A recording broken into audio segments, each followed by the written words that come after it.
Have you ever wondered why some people just seem to navigate relationships so easily, while for others, it feels like a constant anxious struggle? Well, what if I told you the answer isn't some personal failing? It's actually science.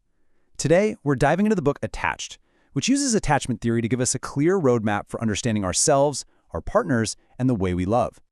Oof. Does that sound familiar? You know that pit in your stomach, the constant replaying of conversations, the fear that one wrong move could end everything? This isn't just a random, fleeting feeling. It's a very specific pattern of anxiety that so many of us experience, but very few of us actually understand where it comes from. And here's the big idea from Attached. What if these aren't your personal flaws? What if they're predictable reactions that are hardwired right into our brains? The authors say that the moment you understand the science behind it, you get the power to actually change the pattern.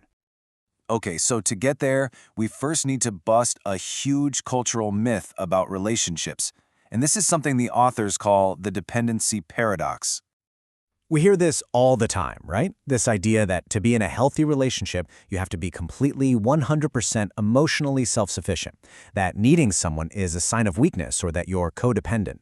But it turns out attachment science tells a completely different story. So get this, our brains are literally wired to depend on a partner. It's a biological need, not a character flaw. And here's the paradox. Having a secure partner to depend on, what we call a secure base, doesn't hold you back. It's the very thing that makes you braver, more confident, and actually more independent to go out and take on the world. All right, so let's get into the framework that explains how we each approach this need for connection. This is where we see the three distinct styles of attachment. So, at its core, attachment theory says this deep need for closeness isn't some modern idea. It's an ancient survival mechanism. I mean, think about it. Our ancestors who formed strong bonds were way more likely to survive threats, protect each other, and, pass on their genes. And that same instinct is still running the show today. Really let that sink in for a second. That panic you might feel when you can't reach your partner isn't you being dramatic. It's your ancient brain screaming that your primary protector is missing.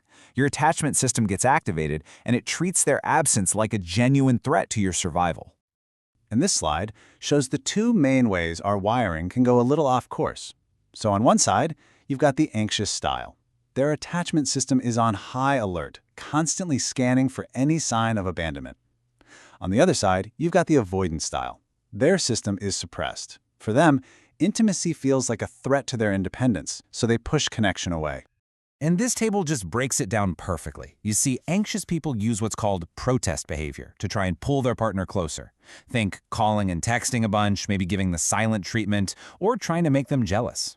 Avoidant people, on the other hand, use deactivating strategies to create distance.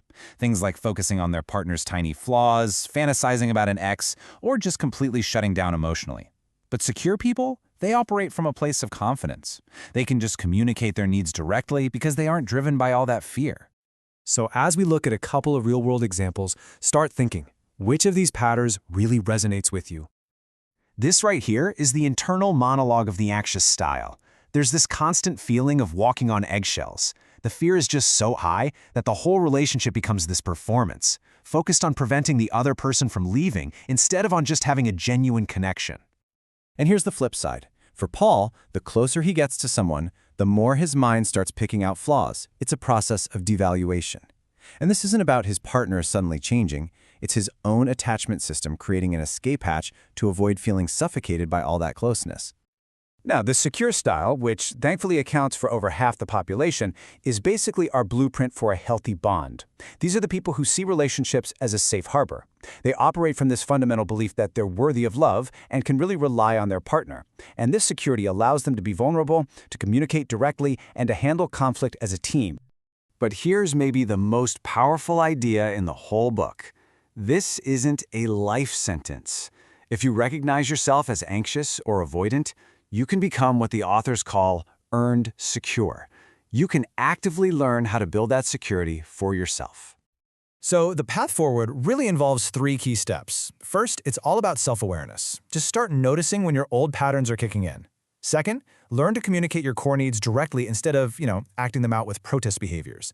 And third, and this is a big one, consciously choose partners who have the capacity to meet your needs. People who actually show those secure traits. And that's really the ultimate takeaway here. Your attachment style isn't some box you're stuck in for life. Think of it more like a roadmap. It gives you the information you need to navigate your relationships with more wisdom, more compassion, and a lot more success, leading to much deeper and more satisfying love. Ultimately, Attached challenges us to reframe everything we thought we knew. It suggests that love isn't just some magical, mysterious force that we have no control over. It's a science. It's a language that all of us can learn to speak, helping us finally find our way home.